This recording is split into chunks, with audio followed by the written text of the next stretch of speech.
need to be taking things a little bit slower, putting your ligature on a little bit slower. Be really careful to take care of the reed, but don't get too upset. It happens. Claire, have you ever had a reed and you put it on your clarinet and all of a sudden it breaks within a few days? That happens, yes, and especially for people who are just beginning, that happens quite commonly. So all you need to do is, once it's cracked, there's not much use for it, so you can throw it away rather than keeping it in your case and getting a store of broken reeds. Once it's cracked, you can throw it away. Make sure you've got plenty of fresh ones spare, that way you don't run out. But don't despair, it happens to everyone.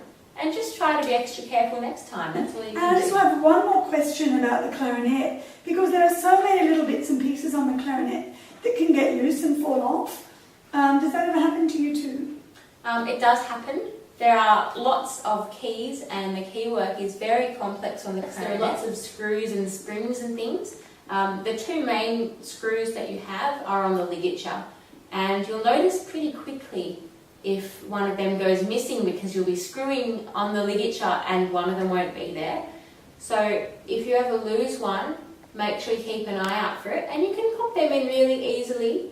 You just have to screw them back in. You can do that yourself. And for the rest of the clarinet, if you ever notice anything drop off, it'll be small and silver, most likely. Make sure you keep it.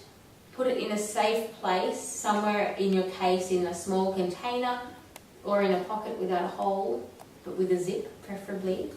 And make sure that you show your teacher the next lesson. And if they can put it back together, that's great. Otherwise, they might send you to a repairer to get something more fixed if it's a bit more serious. Excellent, thanks so much. I hope that helped.